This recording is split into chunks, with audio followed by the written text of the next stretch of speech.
Bonjour à toutes et à tous, j'espère que vous allez bien. Bienvenue dans ce live du mercredi 28 mai. Salut à Ellie, salut Flamand Rose, salut Quentin, comment ça va de votre côté? Est-ce que vous êtes prêtes et prêts à continuer le sutra de la liberté inconcevable, le sutra de Vimalakirti que nous lisons actuellement dans la traduction de Patrick Carré. Voilà, il y a d'autres traductions, une autre traduction française qui existe, hein, qui est disponible, je crois, gratuitement, mais elle est un peu plus complexe à lire. Là, c'est vraiment la traduction actuelle.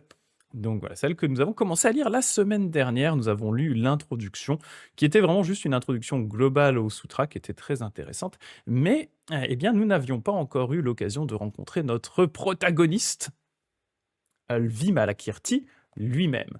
Donc pour rappel, hein, Vimalakirti, eh bien, c'est un bodhisattva entre guillemets laïque, c'est-à-dire ce n'est pas un moine, et pourtant, eh bien, il a atteint l'état de grand bodhisattva et il œuvre en tant que bodhisattva au sein des gens normaux dans un village ou dans une ville.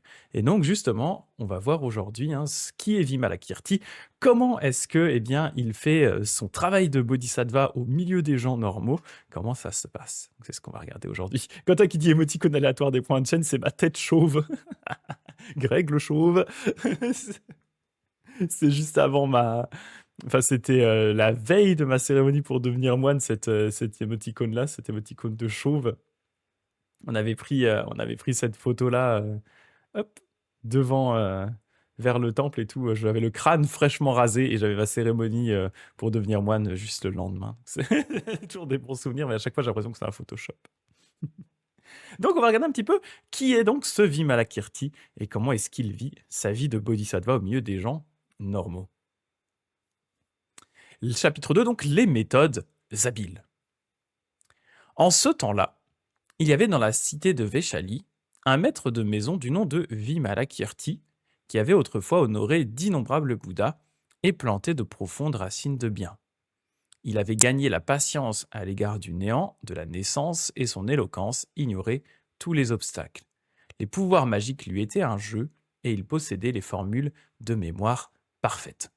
Donc on voit déjà Vimalakirti, hein, la façon et la raison pour laquelle il a pu devenir un grand bodhisattva comme ça, et ça c'est un élément important du Mahayana, hein, c'est qu'il a pu honorer d'innombrables Bouddhas à travers le temps. C'est-à-dire qu'au fur et à mesure de différentes naissances, eh bien, il a pu rentrer en contact avec des Bouddhas, leur rendre hommage et écouter leurs enseignements. Le fait de rendre hommage aux Bouddhas, hein, c'est vraiment un élément crucial du Mahayana.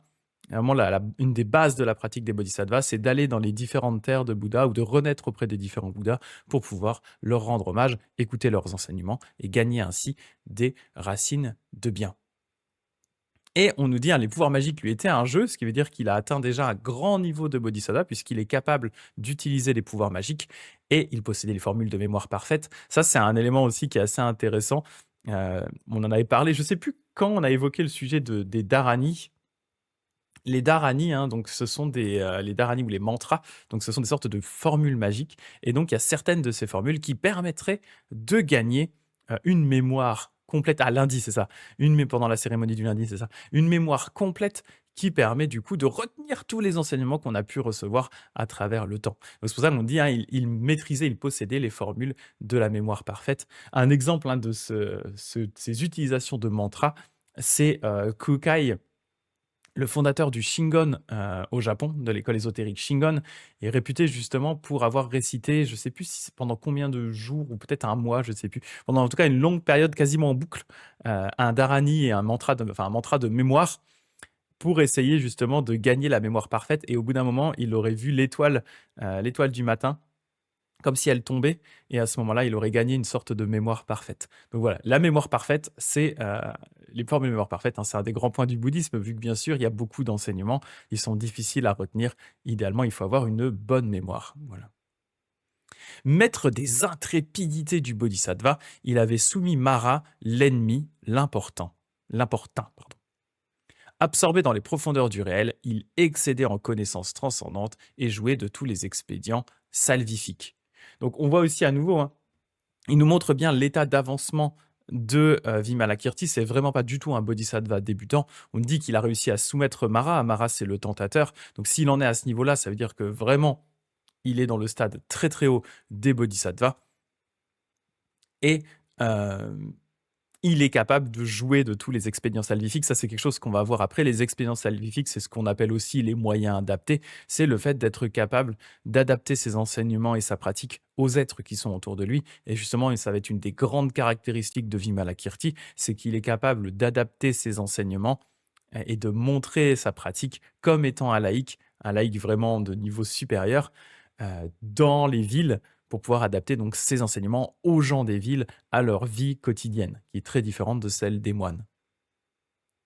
Ces grands vœux s'étant tous réalisés, il connaissait distinctement les dispositions spirituelles de chaque être, et dans ses qualités, il distinguait les plus aiguës. Donc ça, c'est la même chose, hein, cette idée de moyen adapté et d'adapter ses enseignements aux qualités des différents êtres qu'il a en face de lui. On ne va pas enseigner de la même façon à une personne qui est débutante dans le bouddhisme qu'à une personne qui est très avancée. On ne va pas enseigner de la même façon à une personne qui commence à s'intéresser à la vie spirituelle qu'à une personne qui s'y intéresse depuis très longtemps, etc., etc. En fonction de l'éducation, on ne va pas enseigner non plus de la même façon. Donc Vimalakirti était capable de distinguer ces caractéristiques au sein de tous les êtres et d'adapter ses enseignements en fonction.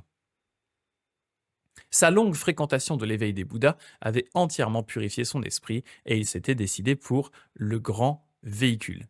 Pareil, c'est un point ici qui est important, l'idée de dire, et ça va être un des thèmes, hein, je vous avais parlé du fait que ce sutra-là, il s'inscrit vraiment dans cette série de sutras qui marque une rupture assez nette entre le Mahayana et le Theravada. C'est pour ceux qui étaient là d'ailleurs hier, hein, j'ai un peu refait le point sur le Theravada et le Mahayana. On nous dit ici, hein, il s'était décidé pour le grand véhicule. Bien entendu, Vimalakirti, c'est un bodhisattva. Donc très clairement, il a choisi le grand véhicule, il a choisi le Mahayana. Et justement, il va être un peu une sorte d'exemple parfait de ce qu'est le bodhisattva laïque dans le Mahayana et ce qui justement les différencie très fortement du Theravada, où dans le Theravada, normalement, pour se libérer réellement, eh bien, il faut devenir moine, il faut pratiquer pour soi-même. Et là, on nous montre à l'inverse quelqu'un qui est un laïc et qui est capable non seulement de se libérer lui-même, mais de libérer tous les êtres et qui, on va le voir dans le reste du sutra, et au final au-dessus des personnes du Theravada. Ayant une idée claire et juste, non, une idée juste et claire plutôt, une idée juste et claire de chacun de ses actes, il avait adopté le majestueux maintien des éveillés, et son cœur était vaste comme l'océan. Tous les Bouddhas lui signifiaient leur admiration, les auditeurs, les Indras, les Brahmas et les souverains universels le vénéraient tous. Mais c'est pour sauver l'homme, ou les hommes, ou les humains, que, excellant en méthode habile, Vimalakirti habitait Vaishali. Donc pareil, on voit ici cet état de grand bodhisattva, hein, où tous les Bouddhas lui rendent hommage, les dieux lui rendent hommage, les auditeurs lui rendent hommage. Et donc, normalement, hein, il aurait pu choisir, effectivement, peut-être d'entrer en extinction. Mais eh bien, pour aider les êtres, Vimalakirti choisit justement volontairement le fait de renaître au sein des êtres humains dans une ville sous la forme d'un laïc. Et pour rappel, hein, ça c'est un des éléments aussi très importants de la carrière des bodhisattvas et des bodhisattvas de haut niveau, eh bien, c'est qu'ils choisissent leur naissance dans le cycle des morts, des naissances et des morts, sous quelle forme ils vont y aller et dans quel but. Donc, contrairement aux gens normaux qui sont pris dans le cycle des naissances et des morts et qui subissent le cycle des naissances et des morts, les bodhisattvas de haut niveau, eh bien, eux, ils sont capables de décider de ça, d'y aller volontairement, tout en gardant toutes leurs facultés, toute leur mémoire, toute leur compréhension, et ensuite d'adapter leurs enseignements. Donc lui, il s'est dit, où est-ce que je serais le plus utile actuellement? Eh bien tiens, c'est la ville de Vaishali. Je vais prendre la forme d'un laïc normal, et c'est à Vaishali que je vais enseigner. Et là, on va voir justement, hein, ce qu'il fait en pratique. Il disposait d'insondables richesses pour captiver les déshérités. Il observait les préceptes dans toute leur pureté pour captiver ceux qui violent les interdits. Il tempérait ses actes avec patience pour captiver les haineux et les colériques. Il déployait un grand courage pour captiver les paresseux. Unifié, son esprit s'éteignait dans les concentrations pour captiver les hommes aux pensées confuses. Et les décisions de sa sagesse lui permettaient de captiver les ignorants. Donc là, on voit la méthode qu'il va employer. Eh bien, tout simplement, il va proposer à chaque fois, dans sa propre personne, des remèdes. Il va montrer l'exemple aux remèdes, il va être l'exemple des remèdes aux maux de tous ses concitoyens. Donc en montrant la patience qu'il peut avoir, eh bien d'une certaine façon, il va montrer l'exemple aux personnes qui sont haineuses et colériques. En maintenant les préceptes de son côté, en restant pur, il va montrer l'exemple de la pureté pour les personnes qui violent les différents interdits. Alors, à la base, hein, il y a plusieurs interdits, interdits entre guillemets, hein. Bouddhiste, on va dire, c'est des comportements qui sont nocifs. Bah, typiquement, boire de l'alcool, mentir, etc., tromper, tromper son ou sa conjointe, ce genre de choses. Toutes ces choses-là, euh, eh bien, ce sont des comportements qui sont perçus comme étant des personnes négatifs, tout simplement parce qu'ils vont créer de la souffrance, hein. À la base, c'est pas des interdits parce qu'il y a un Dieu qui a dit ce sont des interdits, il faut pas faire ça. Non, l'idée, c'est juste de dire ce sont des comportements qui vont générer de la souffrance, donc essayons d'éviter de le faire. Donc lui, il va observer tous ces préceptes-là pour montrer eh bien, que c'est le comportement à adopter.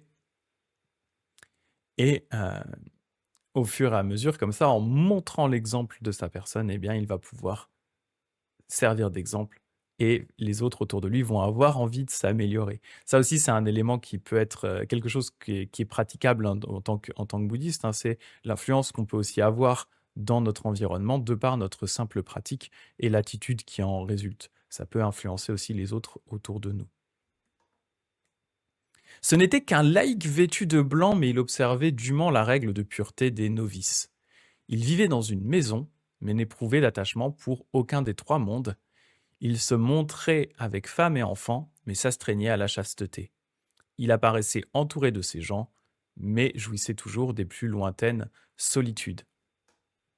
Donc quand on dit ici un laïc vêtu de blanc, hein, c'est pour rappeler que la tenue blanche, à l'origine, c'est la tenue des laïcs. Pour la petite histoire, je vais regarder juste si j'ai une photo de ça. Quand justement, moi, j'ai été ordonné... alors, est-ce que j'ai des photos? Tac. Alors, pas là. Attendez, je vais juste regarder si j'ai des photos. Justement, quand moi j'ai été ordonné moine, en fait, une partie le tout début de la cérémonie, en fait, on nous fait porter un vêtement blanc, justement pour marquer notre état de laïc. Et c'est seulement plus loin dans la cérémonie, quand vraiment on prend nos vœux d'une certaine façon, hein, que, eh bien, on enlève ce vêtement blanc et qu'on revêt la robe noire des moines que je porte actuellement. Je vais regarder si j'ai des photos de ça. Alors, voilà, j'ai un exemple ici. Voilà.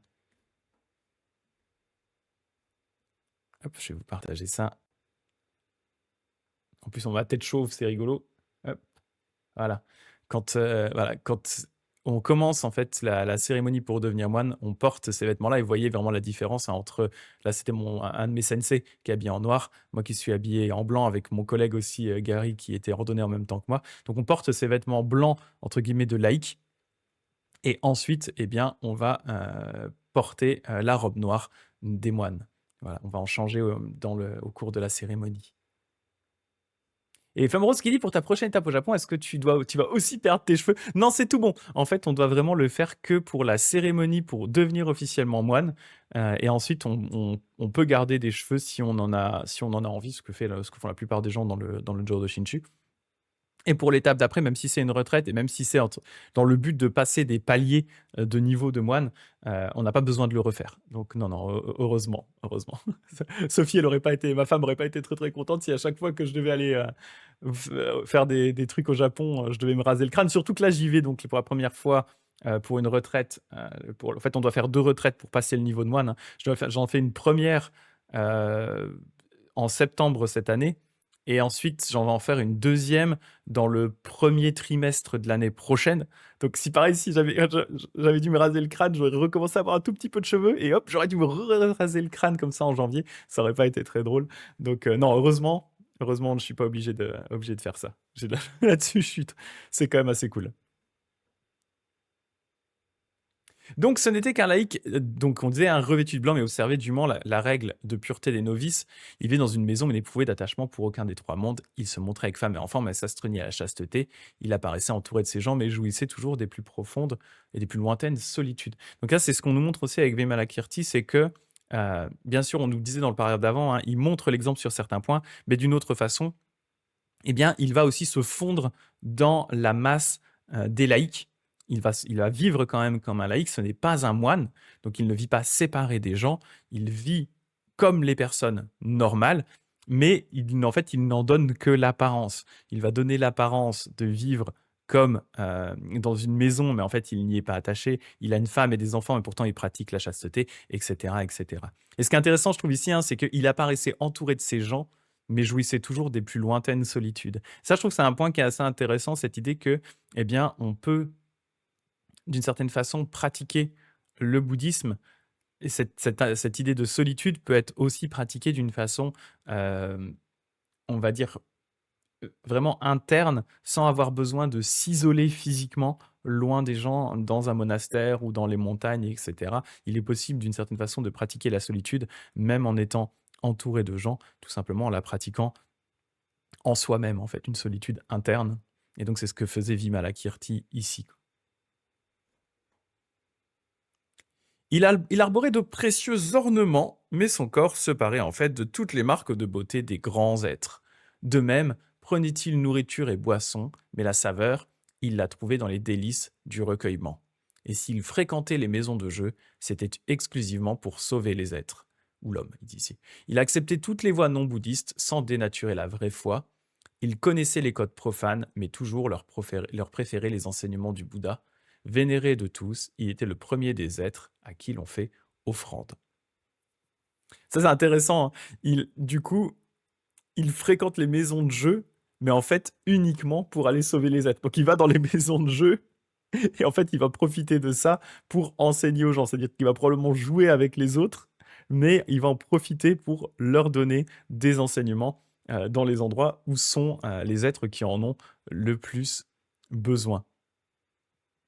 Et pareil, hein, il acceptait toutes les voies non bouddhistes sans dénaturer la vraie foi. Donc ça veut dire par là qu'il garde quand même sa pureté d'une certaine façon. Il garde sa foi dans le bouddhisme, mais eh bien, il est quand même capable d'aller discuter avec n'importe quel autre pratiquant des autres religions sans aucun souci. Il va les connaître, il va les apprendre, mais eh bien, il continue quand même à garder sa foi bouddhiste. Pour captiver jeunes et vieux, il s'en tenait au dharma. Il traitait ses affaires dans l'harmonie. Ses profits étaient substantiels, mais le laissaient indifférent. Il fréquentait les carrefours en faisant le bien des êtres. Il s'introduisait dans les cours de justice pour tous les protéger. Donc il allait défendre vraiment les gens. Il se fait carrément l'avocat. Il se fait carrément l'avocat des êtres pour les aider quand ils ont des problèmes avec la justice. C'est beau. Il investissait les lieux où l'on enseigne les traités pour les expliquer selon le grand véhicule. Il visitait les salles d'école pour instruire les enfants qui ne savent rien encore. Il fréquentait les lieux de plaisir pour montrer les inconvénients du désir charnel. Il connaissait tous les débits de boissons. Et là, il rendait à chacun ses esprits. Donc avoir Vimalakirti qui passe quand vous êtes dans le bar en train de boire une bière et hop, vous dessoulez directement. Il a ce pouvoir-là. Putain, mais Vimalakirti, on était en train de s'amuser là, tu fais quoi? Mais qui passe et il dessoule tout le monde. Et voilà, et du coup, pareil, hein, il va dans les lieux de plaisir pour montrer qu'effectivement, eh bien, cet attachement au plaisir n'est pas bon. Il va dans les débits de boissons pour montrer qu'en fait, les boissons n'apportent rien de bon et il rend à tout le monde ses esprits. Bref, il est assez marrant dans son approche hein, des choses. Il va vraiment dans les lieux. C'est-à-dire qu'il n'y a vraiment pas cette idée de dire « Ah bah puisque je suis un être pur, je ne dois pas aller dans les lieux, entre guillemets, qu'on pourrait qualifier d'impurs. » Non, au contraire, il va y aller justement. C'est ça qui est important, Vimalakirti. Il va dans ces lieux-là pour enseigner le Dharma. Il se dit « Mais c'est justement dans ces lieux-là qu'il faut que j'aide les gens en fait. » Les gens qui ont des problèmes d'alcool, bah, effectivement, c'est pas en les ignorant et en n'allant jamais dans les bars que je vais pouvoir leur parler, en fait. Donc lui, il va dans les bars, il fait dessouler tout le monde et ensuite il discute avec eux. Voilà. C'est assez cool. Maître de maison par excellence, il enseignait les vérités les plus sublimes à tous les maîtres de maison. Adepte laïque par excellence, il brisait l'avidité et l'attachement de tous les adeptes laïques. Guerrier par excellence, il prêchait aux guerriers la patience. Brahmane par excellence, des brahmanes, il chassait la superbe. Ministre par excellence, il enseignait le dharma aux ministres. Prince par excellence, il montrait aux princes ce qu'était la vraie piété filiale. Gardien de harem par excellence, il convertissait toutes les dames des harems. Pour les gens du peuple, il n'était meilleur homme que lui. car il offrait à chacun d'exalter la force de ses mérites. Brahma par excellence, il exhortait les dieux de chasteté à la plus sublime connaissance. Indra par excellence, ô dieu des dieux, il montrait que rien ne dure. Protecteur d'univers par excellence, il protégeait tous les êtres animés. Donc c'est ça, en fait, il montre vraiment l'exemple à tout le monde et chacun peut voir en lui autant vraiment le maître de maison classique, hein, c'est-à-dire le marchand standard, jusqu'au plus grand dieu, peuvent voir en Vimalakirti des enseignements et un modèle qui leur permet justement d'avancer vers la voie bouddhiste. Et comme on disait, par exemple, hein, même les dieux, Indra par excellence, au dieu des dieux, il montrait que rien ne dure. Donc c'est vraiment le point qui est important pour les dieux. On en avait parlé, cette idée que les dieux, j'en ai parlé hier, hein, le fait que les dieux dans le bouddhisme, c'est donc un état de renaissance assez élevé, mais malgré le fait que ce sont des personnes qui vivent très longtemps dans l'opulence, dans la joie, etc., eh bien, à un moment, ils doivent prendre conscience du fait que cela ne va pas durer et que si, justement, ils ne font que se complaire dans ce bonheur, dans ce bien-être sans rien faire d'autre, eh bien, ils vont finir par retomber dans les destinées mauvaises. Et donc, pour ça, il faut prendre conscience de l'impermanence. Leur vie est tellement longue qu'ils ont l'impression qu'elle est éternelle, en fait. Et donc, Vimalakirti, à ces gens-là, eh bien, il va leur apprendre, il va leur montrer que rien ne dure, y compris leur vie de Dieu. Comme dit Quentin, c'est le boss. Vimalakirti, c'est le boss.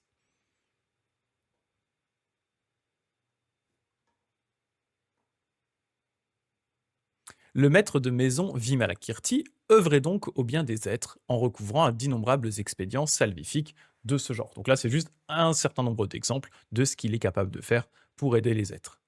Et c'était encore habile méthode quand il fit croire qu'il était malade. Car du fait même qu'il était malade, le roi, les ministres, les maîtres de maison, les adeptes laïcs, les brahmanes, les princes, les fonctionnaires et plusieurs milliers de personnes vinrent chez lui prendre de ses nouvelles. Sous le prétexte de sa maladie, Vimalakirti entreprit d'enseigner largement le dharma à tous ceux qui étaient venus le voir. Donc le thème de la maladie de Vimalakirti, c'est un thème qui va revenir à plusieurs endroits du livre. En fait, on va finir par nous expliquer un peu plus, entre guillemets, pourquoi il est et comment est-ce qu'il est malade. On va voir qu'en fait, même sa maladie en soi, elle a un but. Elle a un but didactique, elle a un but d'enseigner les choses. Et donc là, déjà, on nous dit, hein, donc il apparaît comme étant malade, et donc suite à ça, comme eh bien, ça fait déjà longtemps qu'il enseigne, que les gens l'ont en grande estime, eh bien, ils vont justement le voir, et lui, il va profiter de tout ça pour pouvoir leur enseigner des choses. Et il va justement leur enseigner des choses par rapport au corps, par rapport justement à la vision du corps. Bienveillant ami, dit-il, ce corps est impermanent, il manque de force et de solidité. C'est une chose toujours prête à mourir, rien à quoi se fier. Toute souffrance et toute contradiction émanent de ce foyer de toutes les maladies. Bienveillant ami, jamais les sages ne se fieront à un corps tel que celui-ci. Ce corps est une boucle d'écume insaisissable, ce corps est une bulle prête à éclater. Donc là, ils vont nous parler en fait de l'impermanence du corps. Cette idée que, eh bien, effectivement, on est attaché à notre corps comme étant notre propriété. On est attaché aussi souvent à la permanence du corps, hein. On a du mal à se dire qu'à un moment, ce corps va disparaître. Donc tout cet attachement fait que, eh bien, on a du mal déjà à comprendre l'urgence du fait de pratiquer, hein, parce qu'on se dit oui, bah, de toute façon j'ai le temps, mon corps va durer longtemps, il n'y a aucun problème, et on va maintenir cet attachement à une sorte de permanence de soi qui, selon le bouddhisme, n'est pas bonne. Ce corps est une boule d'écume insaisissable, ce corps est une bulle prête à éclater, ce corps est un mirage engendré par la soif, ce corps est un bananier au cœur inconsistant, ce corps est une illusion née de la méprise. Quand on dit ici une illusion, hein, ça ne veut pas dire que le corps n'existe pas à nouveau, hein, ça veut simplement dire que le corps, en fait, tel qu'on le perçoit, n'est pas permanent et que ce corps est en perpétuelle transformation, en perpétuel changement. Il est issu d'une infinité de causes et de conditions et à un moment, il va finir par disparaître. Ce corps est un rêve tissé d'hallucinations. Ce corps est une ombre projetée par les causes karmiques, hein, justement, toutes ces causes et ces conditions. Ce corps est un écho soumis aux interdépendances. Ce corps est un flottant nuage qui, d'instant en instant, se transforme et n'est plus. Ce corps est un éclair qui jamais ne se fige. Comme la terre, ce corps n'a pas de propriétaire. Comme le feu, ce corps n'a pas de soi. Comme le vent, ce corps n'a pas de durée. Comme l'eau, ce corps n'a pas d'individualité. Donc là, vraiment, Vimalakirti, il enseigne le détachement par rapport à cette cette attache qu'on a, cette croyance dans la permanence et l'indépendance de notamment notre corps. On a l'impression que ce corps, il est fixe, qu'il ne change pas, qu'il est là, que c'est mon corps à moi. Et donc, c'est contre ça que Vimalakirti, enfin, à ce sujet-là, que Vimalakirti explique ses enseignements aux êtres qui viennent le voir. En plus, le fait qu'il soit malade, du coup, rend son enseignement sur le corps d'autant plus important. Ce corps n'est pas réel, c'est une maison construite à l'aide des 4 éléments. Ce corps est vide, dépourvu de moi et de mien. Ce corps est inconscient, comme les herbes et le bois, les briques et les gravillons. Ce corps est inactif, c'est le vent qui le fait tournoyer. Ce corps est impur, il l'égorge d'immondices. Ce corps est un leurre, la convention exige qu'on le baigne, le vête et le nourrisse, mais il finira en poussière. Ce corps est une catastrophe que 100 maladies affligent. Ce corps est un puits à sec, toujours le vieillissement le talonne. Ce corps est peu sûr, mais il est sûr qu'il mourra. Ce corps évoque les serpents venimeux, les brigands sanguinaires et les hameaux désertés. Il résulte de la conjonction des agrégats, des domaines et des sources de perception. Bienveillant ami, ce corps est haïssable, et aimez plutôt le corps du Bouddha, parce que le corps du Bouddha, c'est le corps du Dharma. Donc là, le corps du Bouddha, le corps du Dharma, hein, c'est vraiment pas le corps physique tel qu'on l'a là, mais c'est justement ce qu'on va appeler le corps de la loi. Donc c'est un corps qui est pour le coup inchangeable, c'est un corps qui est permanent. C'est vraiment le corps qu'on atteint justement quand on s'est libéré du cycle des naissances et des morts. Le corps du Dharma naît de mérites sans nombre et d'une sagesse insondable. Il naît de la discipline du recueillement, de la connaissance, de la libération et de la vision libre. Il naît du don et de la générosité, du respect et de la discipline, de la patience et de la douceur, de la diligence et du courage, des concentrations, des recueillements, des libérations et des samadhis, de l'érudition et de la connaissance. Il naît des vertus transcendantes. Donc là, on retrouve notamment les 6 paramitas, qui sont les pratiques du bodhisattva. Et donc ce corps naît des méthodes habiles. Il naît des 6 pouvoirs, il naît des 3 sciences claires, il naît des 37 auxiliaires de l'éveil, il naît de la quiétude et de la vision supérieure, il naît des 10 forces, des 4 intrépidités et des 18 qualités exclusives des Bouddhas, il naît de l'abolition de tout mal et de l'accumulation de tout bien, il naît du vrai réel, il naît du contraire de l'insouciance, de toutes ces innombrables choses pures, naît le corps du Tathagata, l'ainsi venu. Bienveillant ami, celui qui veut gagner un corps de Bouddha pour guérir les maladies de tous les êtres devrait engendrer l'esprit de l'insurpassable éveil authentique et parfait. Ainsi, le maître de maison Vimalakirti enseigna le Dharma à ceux qui étaient venus s'enquérir de sa santé, et ce faisant, il amena plusieurs milliers de personnes à engendrer l'esprit de l'insurpassable éveil authentique et parfait. Donc là, ce que fait Vimalakirti, c'est qu'il enseigne finalement ce qu'est vraiment le corps humain dans son impermanence, dans son côté conditionné par une infinité de causes et de conditions. Le fait que ce corps, du coup, qu'on perçoit comme étant une unité, n'est qu'en fait qu'un assemblage d'éléments qui va finir par disparaître. Donc que ce corps, on ne peut pas vraiment s'y fier, d'une certaine façon. Donc il met en avant on va dire, les inconvénients de ce corps pour ensuite mettre en avant les caractéristiques du corps du Bouddha. Et comment est-ce que, on peut générer ce corps de Bouddha? En fait, comment est-ce qu'on peut sortir de ce cycle des naissances et des morts et atteindre l'état de Bouddha? Et ce qui est intéressant, c'est que derrière, il reboucle ça sur son idée de mal, enfin sur le principe de la maladie, vu qu'en plus, il enseigne ça en étant malade, donc ça a d'autant plus d'impact sur le côté impermanent. Les gens se disent, regardez cet homme qui est vraiment peut-être la personne la plus réputée de la ville, celui que tout le monde va voir quand ils ont besoin de conseils spirituels ou de conseils tout court, il est malade. Lui-même est en train de se faire rattraper par l'impermanence. Lui-même va peut-être mourir. Donc, ces enseignements sur le corps sont d'autant plus impactants à ce moment-là. Et donc, il termine en expliquant bien sûr que celui qui veut, on l'a vu, qui veut gagner un corps de Bouddha pour guérir les maladies de tous les êtres, devrait engendrer l'esprit de l'insurpassable éveil authentique et parfait. Ce qui, du coup, amène les êtres à générer cet esprit d'éveil. Voilà. Et Quentin qui dit le corps est une catastrophe, ça remet les idées en place. C'est un peu brutal, c'est quand même un petit peu brutal. Mais voilà, là, il essaye vraiment d'être impactant. On peut aussi considérer ça à nouveau comme un moyen adapté, parce que bien sûr, on a besoin de ce corps. Le bouddhisme va justement jamais vous dire traitez mal votre corps. Ça, c'était un des 2 extrêmes auquel le Bouddha s'est adonné, hein. Il y avait le premier extrême qui était quand il était un jeune prince, dans lequel il vivait dans l'opulence la plus totale. Et ensuite, il est parti dans l'extrême inverse, qui est l'extrême de l'ascétisme, où vraiment il pratiquait les mortifications pour essayer de contrôler la douleur ou de faire disparaître la douleur par la douleur, hein, c'est-à-dire en conquérir vraiment la douleur par la pratique de la douleur. En fait, il s'est rendu compte que cette voie ne marchait pas non plus. Donc, il a choisi une voie qui est entre les deux, c'est-à-dire une voie qui rejette l'ascétisme réel, l'ascétisme dur, mais qui ne tombe pas non plus dans le côté trop laxiste. Donc, vraiment une voie qui est entre les deux. Et donc, le Bouddha ne dira jamais qu'il faut, par exemple, faire souffrir son corps. C'est pas du tout le but. Mais il va au contraire prôner un détachement par rapport au corps, une compréhension de ce qu'est le corps humain, hein, qui est vraiment voilà, un élément qui peut tomber à n'importe quel moment.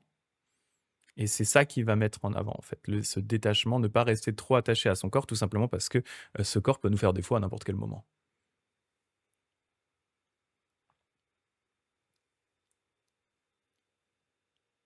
Et Dag Dag dit bonjour, je suis tellement en retard aujourd'hui pour aller au boulot aussi, hein. Mince, mince, courage. Va arriver à, je sais pas, à plus d'heures. Donc voilà ce chapitre 2 sur Vimalakirti. Est-ce que vous aviez déjà des commentaires ou des questions par rapport à ce chapitre 2, donc vraiment cette introduction de Vimalakirti? Est-ce qu'il y a des choses qui vous surprennent par rapport à ce qu'on a pu lire aujourd'hui, des choses qui vous ont particulièrement intéressé?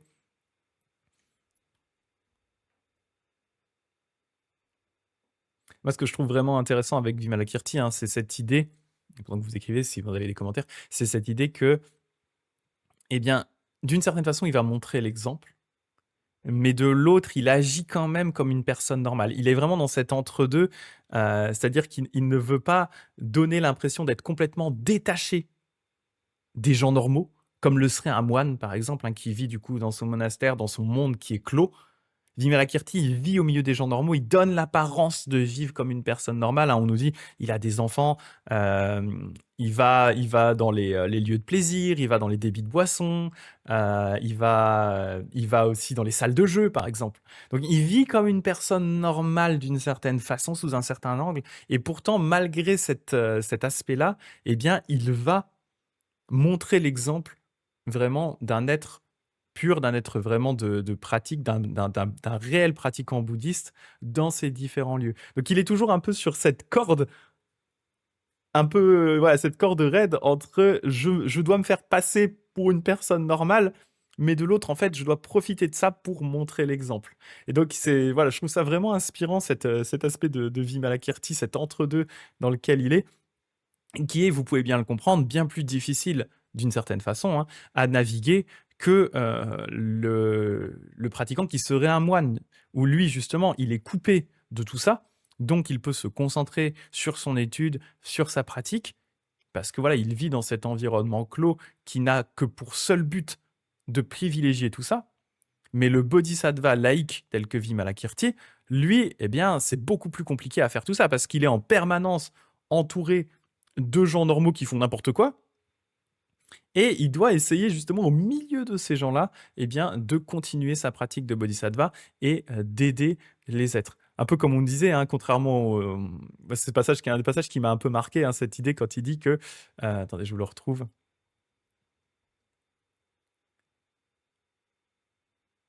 Voilà, il apparaissait entouré de ces gens, mais jouissait toujours des plus lointaines solitudes. C'est ça qui est intéressant, c'est qu'il arrive à garder les solitudes d'une certaine façon, hein. C'est cet esprit vraiment qui est concentré sur soi-même, mais il arrive à garder ça au milieu des gens normaux. Il n'est pas obligé d'aller s'isoler physiquement. Et donc, voilà. Moi, en tout cas, je trouve toujours ça très, très inspirant, mais aussi, on arrive assez vite à voir la difficulté que ça représente par rapport à la vie des moines, par exemple, qui peuvent vraiment se concentrer là-dessus.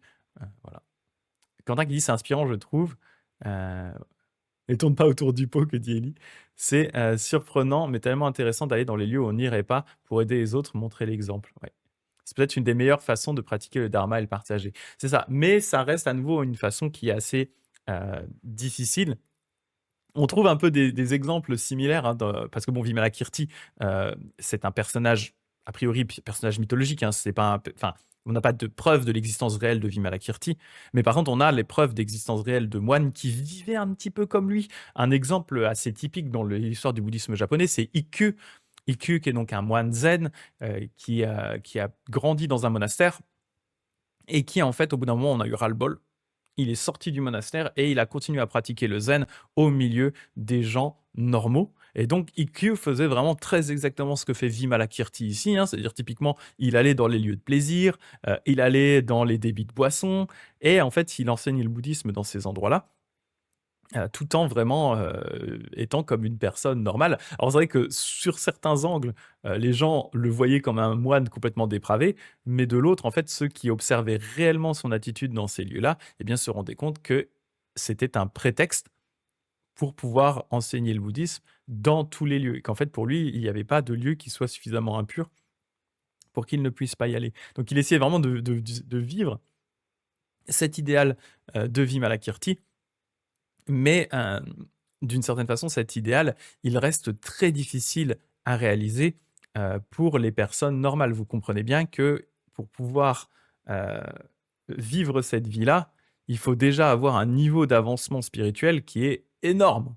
Il faut avoir déjà gravi pas mal d'échelons sur la carrière des bodhisattvas pour être capable de faire ce que faisait Ikkyu ou ce que fait encore plus Vimalakirti. Une personne normale qui en est au début de sa carrière de bodhisattva, on va très clairement lui déconseiller de faire ça parce qu'il n'aura pas la force mentale pour pouvoir, entre guillemets, résister aux endroits dans lesquels il va aller, en fait. C'est pas donné à tout le monde, en fait. Donc il faut faire attention aussi à cet aspect-là. Vimalakirti reste un pratiquant exemplaire. Donc c'est pas donné à tout le monde de pouvoir arriver à faire ce que lui arrive à faire ici, quoi. Voilà, c'est ça. C'est clair que ça a l'air difficile, et ce que me disait Quentin, c'est ça. C'est une des meilleures pratiques. D'une certaine façon, c'est ça, hein, je trouve ça intéressant.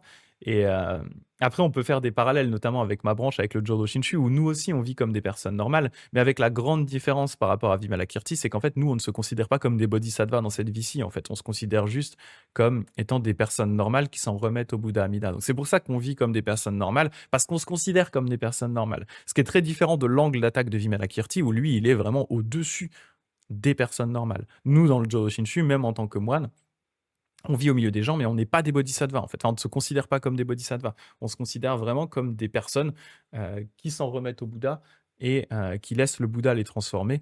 Mais voilà, on n'a pas, à aucun moment, on va se dire, on a les facultés d'un Vimalakirti, quoi. C'est une approche qui est très différente.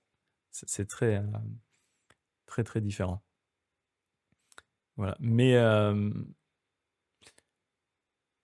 IQ, par exemple, hein,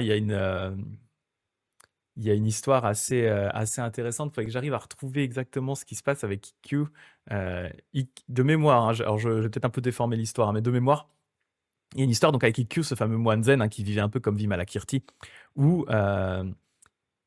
il va dans une maison de plaisir, voilà, pour s'amuser avec des courtisanes. Et parmi ces courtisanes, il y a une courtisane. Attendez, hop, j'ai juste. Ah non, c'est bon, ça a été enlevé. Il y a une. Attendez, hop, je dégage juste. J'ai un message de spam, pardon. Tac. Voilà, hop. Donc, parmi les courtisanes, il y en a une qui s'appelle justement la Jigoku Dayu. C'est une dame. Attendez, je vais vous montrer un exemple de cette petite histoire parce que je trouve que ça montre bien l'aspect bodhisattva et un peu en pratique comment ça se passait. Hop, Jigoku Dayu. IQ. Voilà, je vais vous montrer ça. Alors.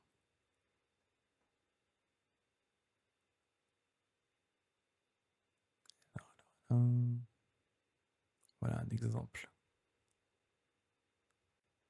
Tac. Plusieurs exemples. Voilà. Alors, j'ai ici un exemple donc de IQ avec la Jigoku Dayu. Et d'ailleurs, j'en ai une de cette estampe-là, je l'ai à la maison, vraiment une de celles, enfin, d'époque, hein, l'une de celles-là, je l'ai à la maison. L'histoire de la Jigoku Dayu, en fait, donc c'est une courtisane qui est très très réputée et qui, en fait, porte sur son kimono des scènes des enfers pour lui rappeler en fait sa condition de courtisane. Et donc un coup, Ikkyu va dans la maison de plaisir dans laquelle la Jigoku Daioh travaille. Et elle est assez curieuse. Elle se dit, mais attends, il y a un moine qui débarque la maison de plaisir. Qu'est-ce qu'il fout là, quoi? C'est un moine dépravé, c'est n'importe quoi. Et donc Ikkyu, il se met dans une salle à côté avec d'autres courtisanes. Et puis il commence à s'amuser, à danser. Et la Jigoku, elle est dans la pièce d'à côté. Puis elle se dit, oui, bon, ils sont vraiment en train de faire n'importe quoi. Elle entend que ça boit, elle entend que ça joue de la musique, que ça rigole, que ça chante et tout. Elle se dit, mais c'est vraiment un pur moine dépravé, quoi. Et là, en fait, elle se dit, bah tiens, je vais quand même aller guetter ce qui se passe. Et en fait, en guettant à travers la porte, ce qu'elle va voir, en fait, c'est ce qu'on voit ici. Attends, je vais zoomer un peu. C'est ce qu'on voit ici. Ah, pardon. Sur cette estampe que je vais vous partager là, elle voit en fait Ikkyu qui est en train de danser avec des squelettes. C'est-à-dire que au lieu de voir Ikkyu en train de s'amuser avec des courtisanes, eh bien en fait, elle ne les voit que sous la forme de squelettes. Donc en fait, ça rejoint l'idée de Vimalakirti qui parle de ce détachement par rapport au corps. En fait, Ikkyu, il est capable de profiter de cet instant-là, mais sans s'attacher à l'apparence physique des courtisanes qui sont avec lui. Et du coup, la Jigoku Daioh, ça lui fait un choc et elle va devenir justement une disciple de Ikkyu. Voilà ce qui l'amène ici. Voilà, c'est assez marrant cette idée de détachement du corps et ça rejoint vraiment des histoires qui sont proches de celles de Vimalakirti. Voilà. Et c'était intéressant de vous partager cette histoire-là. Voilà. Ikkyu qui danse avec des squelettes. Et donc, il lui explique justement que ce manteau qu'elle porte avec des scènes des enfers, en fait, d'une certaine façon, ce n'est qu'un manteau, elle peut aussi s'en détacher. Donc, ce n'est pas parce qu'elle vit cette vie de courtisane qu'elle est coincée dans cette vie de courtisane et qu'elle ne peut pas justement pratiquer vers le bouddhisme et s'élever spirituellement. Donc, en fait, ce n'est qu'une sorte de manteau qui l'alourdit elle-même et dont elle peut en fait se débarrasser en se débarrassant de son attachement, en fait. Voilà. Et donc, Jigoku Daioh, c'est un thème assez classique des estampes japonaises, parce que c'est sûr que ça a un style qui est... Ah oui, je vous montre celle-là, elle est incroyable pour illustrer l'histoire. Hop, attendez, je vous partage ça. Là, on voit vraiment bien ce que j'étais en train de vous raconter, l'histoire que je vous disais. Voilà, vous voyez ici la Jigoku Daioh avec ses scènes des enfers, et quand elle regarde derrière le paravent ou quand elle ouvre la porte, elle voit Ikkyu qui est en train de danser avec des squelettes au lieu de danser avec des courtisanes. Voilà, et elle se dit du coup, ouais, c'est pas un mec normal du tout, quoi. Donc ça, c'est typiquement le genre de dinguerie que pourrait faire notre bon Vimalakirti, mais voilà, là ici attribué à un personnage historique qui est Ikkyu, même si Ikkyu, bien sûr, il y a énormément de légendes sur le personnage, mais on sait que Ikkyu, voilà, c'est un personnage historique qui a vraiment, vraiment vécu, et voilà, et donc vous pouvez voir le côté très esthétique de la Jigoku Daioh, et pourquoi du coup c'est un type d'estampe qui a vraiment qui a attiré pas mal d'artistes. Le concept de ce kimono avec des scènes des enfers, ça marche toujours bien. Les squelettes qui jouent de la musique, enfin voilà, Ikkyu, tout ça fait que forcément ça donne bien envie de réaliser des œuvres d'art sur ce thème-là. Voilà. Nous, à la maison, on a récupéré 2 estampes de la Jigoku Daioh, et Sophie, ma femme, a un tatouage de la Jigoku Daioh dans tout le dos. Donc voilà, c'est un thème que j'apprécie particulièrement. Ouais, j'avais envie de partager ça avec vous parce que je trouve que ça reboucle bien sur l'idée de Vimalakirti.